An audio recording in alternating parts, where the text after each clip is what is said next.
ఒకటి కోడి కత్తి మనందరం చూసాం. కోడి కత్తితో ఒక ఘటన జరిగింది. దాని తర్వాత బాబాయ్ శవం బయటకు వచ్చింది.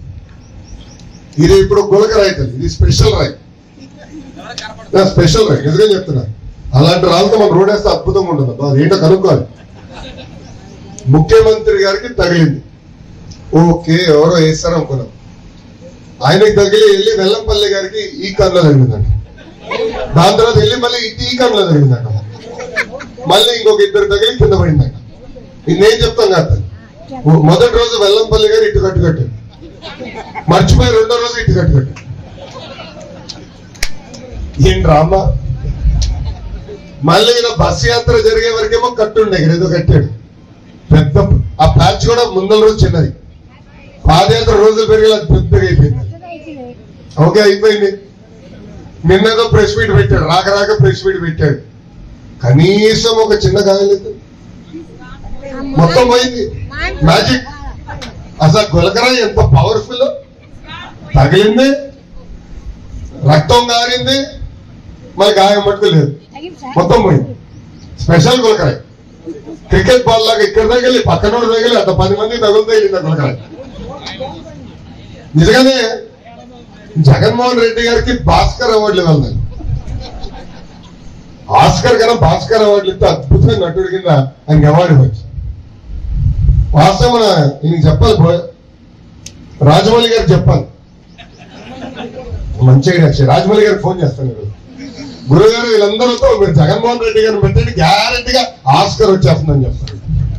అంత అద్భుతంగా నటిస్తున్నారు. దాన్ని అమ్మ ఒక సామెత ఉంది, అబద్ధం ప్రపంచం చుట్టూ తిరిగి వచ్చే లోపల నిజం గడప దాటుదని.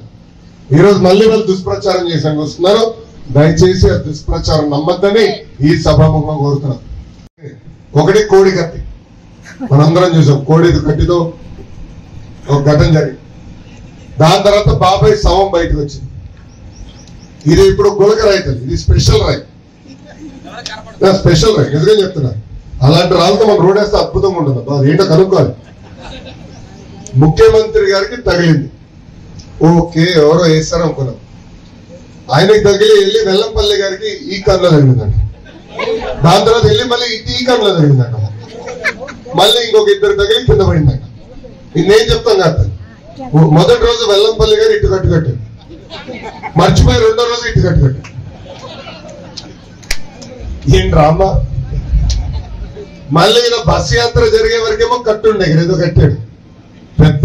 ఆ ప్యాచ్ కూడా ముందల రోజు చిన్నది, పాదయాత్ర రోజులు పెరిగి అది పెద్దగా అయిపోయింది. ఓకే అయిపోయింది. నిన్నేదో ప్రెస్ మీట్ పెట్టాడు, రాక రాక ప్రెస్ మీట్ పెట్టాడు. కనీసం ఒక చిన్న గాయలేదు, మొత్తం పోయింది. మ్యాజిక్. అసలు గులకరాయి ఎంత పవర్ఫుల్. తగిలింది, రక్తం గారింది, మరి గాయం మట్టుకు లేదు, మొత్తం పోయింది. స్పెషల్ గులకరాయి. క్రికెట్ బాల్ లాగా ఇక్కడ తగిలి పక్కనోడు తగిలి అంత 10 మంది తగులుతూ వెళ్ళింది గులకరాయి. నిజంగానే జగన్మోహన్ రెడ్డి గారికి భాస్కర్ అవార్డులు ఇవ్వాలి. ఆస్కర్ కన్నా భాస్కర్ అవార్డులు ఇస్తే అద్భుతమైన నటుడి కింద ఆయనకి అవార్డు ఇవ్వచ్చు. వాస్తవం ఈయనకి చెప్పాలి, రాజమౌళి గారికి చెప్పాలి. మంచిగా రాజమౌళి గారికి ఫోన్ చేస్తాను ఈరోజు. గురువు గారు వీళ్ళందరితో మీరు జగన్మోహన్ రెడ్డి గారిని పెట్టండి, గ్యారెంటీగా ఆస్కర్ వచ్చేస్తుందని చెప్తారు. అంత అద్భుతంగా నటిస్తున్నారు. దాన్ని అమ్మ ఒక సామెత ఉంది, అబద్ధం ప్రపంచం చుట్టూ తిరిగి వచ్చే లోపల నిజం గడప దాటుదని. ఈ రోజు మళ్ళీ వాళ్ళు దుష్ప్రచారం చేశాను వస్తున్నారు. దయచేసి ఆ దుష్ప్రచారం నమ్మద్దని ఈ సభాముఖంగా కోరుతున్నాం.